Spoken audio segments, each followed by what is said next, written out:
O presidente Jair Bolsonaro cumpriu a agenda oficial hoje em Juiz de Fora, cidade que foi palco do atentado à faca sofrido por ele em setembro de 2018. Essa é a primeira vez que Bolsonaro retorna à cidade mineira após a tentativa de homicídio por parte de um ex-psolista.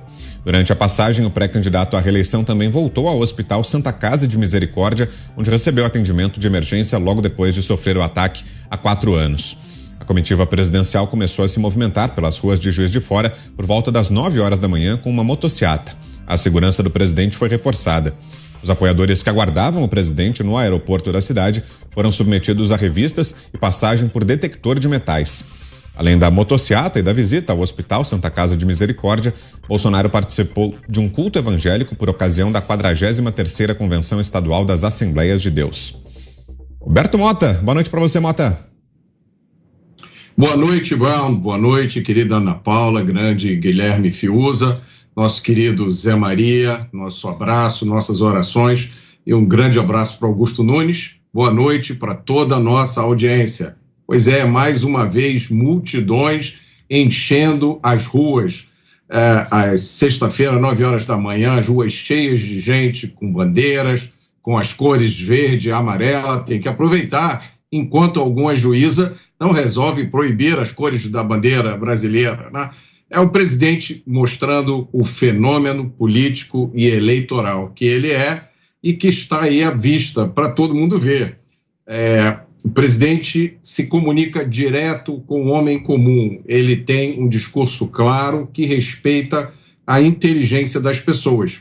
E o resultado é isso que a gente está vendo. É uma mobilização inédita no Brasil. Eu nunca vi durante toda a minha vida multidões irem às ruas para apoiar um político, como acontece hoje, e também para apoiar um governo. Para mim, esse é o fato mais inédito. Geralmente, as multidões no Brasil iam à rua contra o governo, protestar contra o governo, e agora vão apoiar. E eu tenho chamado a atenção que isso é um fenômeno inédito na América Latina. Isso foi um ponto que foi comentado comigo por um amigo que é analista de cenários políticos, e ele me explicou isso, e realmente eu tomei consciência disso. Quando a gente olha para os outros países da América Latina, o Peru, Bolívia, Colômbia, Argentina, Venezuela, não precisa nem dizer, as ruas desses países pertencem aos movimentos radicais de esquerda, aqueles movimentos violentos que incendeiam ônibus, que quebram tudo, exatamente como acontecia no Brasil até 2013, 2014. Mas esse cenário mudou. Hoje, as ruas no Brasil são isso o que a gente está vendo.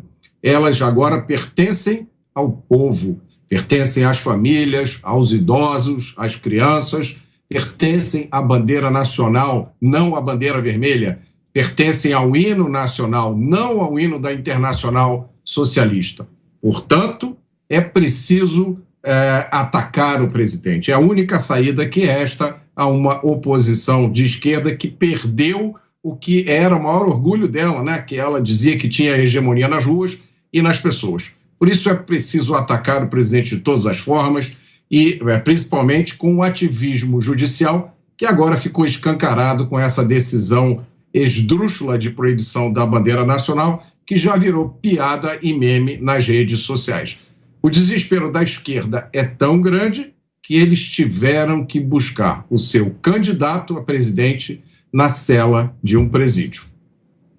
Daqui a pouquinho a gente vai falar mais sobre essa polêmica em torno da possível proibição da bandeira do Brasil na campanha eleitoral. O caso chegou ao Tribunal Superior Eleitoral e a gente vai tratar disso em detalhes ainda hoje aqui no programa. Agora você, Guilherme Fiuza. Boa noite, Fiuza. Boa noite, Vitor, Brown, Roberto Mota, Ana Paula Henkel, abraço ao mestre Augusto Nunes e um grande abraço ao amigo Zé Maria Trindade. Estamos aqui, Zé, pensando em você e junto com você. Bem, boa noite a todos. A cidade de Juiz de Fora foi palco de um dos eventos mais dramáticos da história da política brasileira. A cidade de Juiz de Fora foi palco de um dos atos mais violentos da história da política brasileira.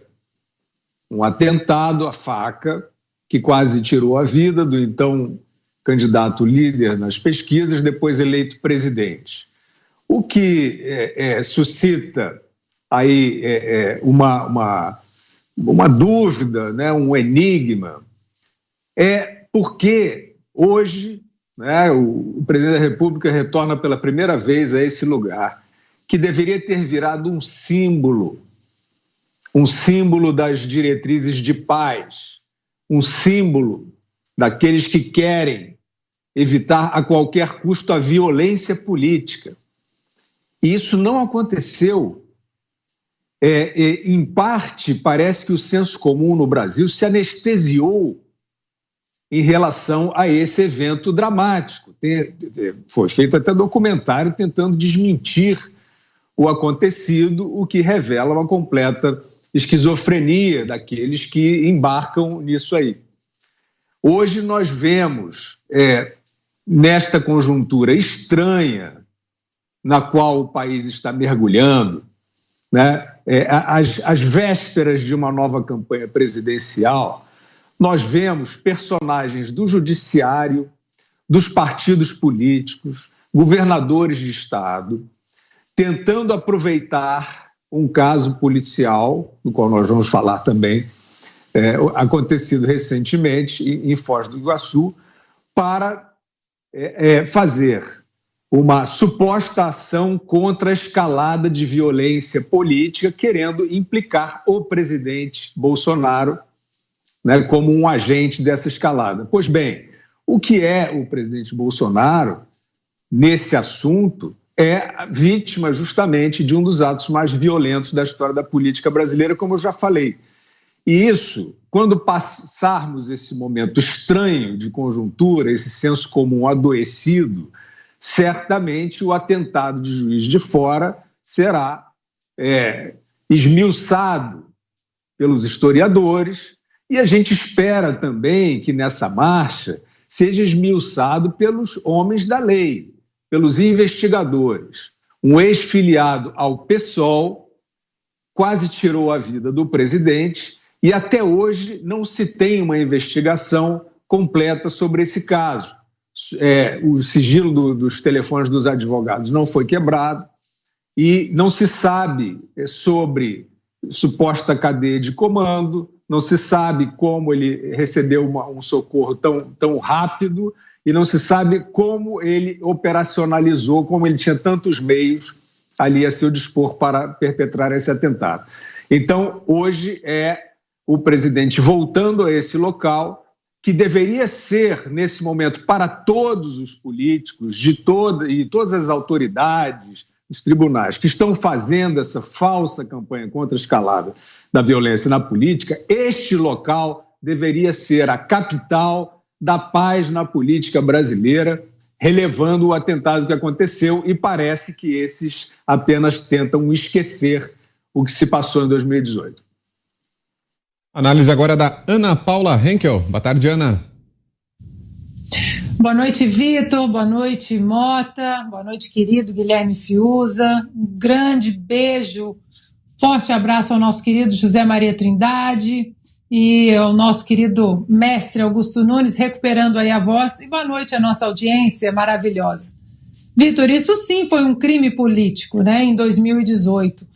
Um sujeito com fortes ligações à esquerda brasileira, já foi filiado ao PSOL, tentou assassinar um candidato a presidente, e dá para ver nessas imagens aí a emoção, né, do presidente Bolsonaro voltando ali à Santa Casa, cumprimentando todos os médicos aplaudindo. Foram momentos ali de muita tensão. Na época, eu me lembro que eu estava em comunicação com uma pessoa próxima do então candidato, todos muito desesperados, porque o Bolsonaro perdeu muito sangue, ficou mesmo entre a vida e a morte, né? Muitos até falaram, olha, acho que não tem mais jeito. Então dá para imaginar a emoção do presidente agora voltando e visitando essas pessoas, não apenas a população, né, ali encampada com a bandeira do Brasil, e isso deve irritar tanto a oposição, né? Tanto a oposição normal política como a oposição judicial. Vamos falar da juíza daqui a pouco, que quer politizar a nossa bandeira. Bom, o Mota estava falando desse apoio orgânico do presidente Bolsonaro, essas imagens que nós temos visto. Isso, claro, nós podemos acreditar numa administração que teve pastas muito técnicas. Não custa a gente lembrar que o povo foi às ruas para apoiar uma reforma amarga, né? Necessária, mas amarga, o povo entendeu, foi a reforma da Previdência, aí enaltecendo o nome do ministro da Economia, Paulo Guedes. E é o que a gente vem falando, o povo gosta de política agora, o povo tomou paixão pela política porque o povo está entendendo que é possível sim tomar as rédeas do nosso país, nós segurarmos e trazermos accountability aos governantes do nosso país, seja no Executivo, seja no Congresso, né, no Legislativo e também no Judiciário. E eu acho que essa é a pior derrota para a esquerda brasileira. O povo com independência intelectual e paixão por política, não apenas paixão, mas o desejo de participar de uma maneira efetiva nessas ações que mudam aí o rumo do nosso país. Essas imagens, né, de apoio orgânico ao presidente, isso aí é o data povo que as pesquisas não mostram.